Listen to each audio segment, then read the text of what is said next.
J'étais dans l'avion et je regardais autour de moi, et tout d'un coup j'ai vu cette femme.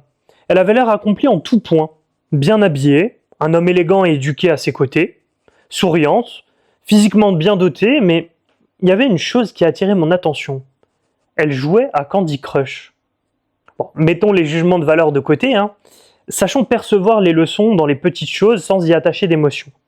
Jouer à Candy Crush, ce n'est pas mal, et ce n'est pas bien non plus, c'est une action brute, sans affect, c'est tout.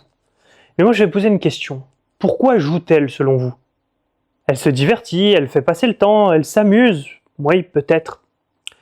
Je vais dire exactement ce qui se passe psychologiquement dans cette situation.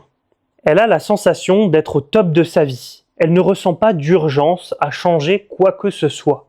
Alors, inévitablement, elle dérive vers ce qui est le plus accessible et le plus logique pour elle, vers l'automatisme ancré dans son système nerveux de dégainer le téléphone pour recevoir de la dopamine et pallier ce moment de vide. Pendant ce temps, je suis étriqué dans mon siège et j'essaye d'écrire les lignes du script de cette vidéo sur cette observation. J'ai pas mangé depuis 24 heures pour détruire mes automatismes et je tire donc ma dopamine d'à peu près tout ce qui m'entoure, même de cette observation qui me stimule mentalement. Mais le plus intéressant, c'est pas ça. Le plus intéressant, c'est que j'ai quand même eu un automatisme qui a surgi, même après avoir voulu le faire perdurer le plus longtemps possible pour détruire mon déterminisme. Et quel a été le comportement automatique que j'ai eu? Je me suis jeté sur un cours de 4 heures qui dissèque les composantes de la réalité. Ce que je veux que tu comprennes là, c'est qu'on a tous des automatismes. Et c'est pas un problème.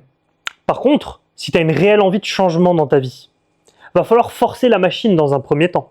La façon d'être des personnes qui obtiennent le plus haut niveau de succès, c'est pas d'être en combat constant avec soi-même pour ne pas retomber dans la dérive.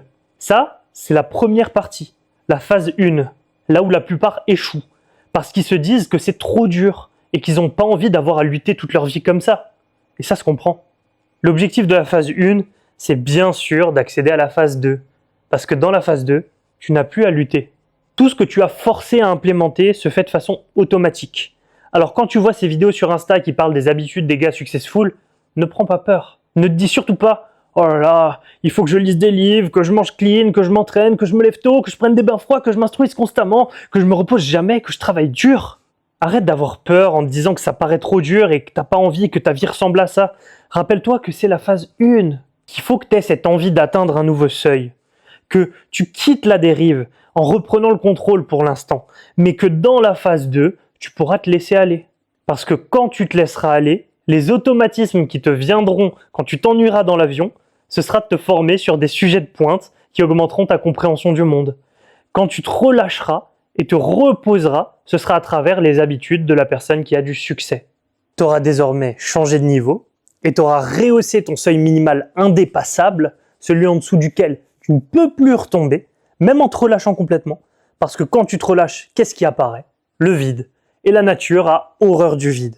Alors, elle le remplit avec ce qu'il y a de plus logique, de plus opportun, quelque chose qui est automatique pour toi. Et ce ne sera plus de jouer à Candy Crush parce que tu auras changé.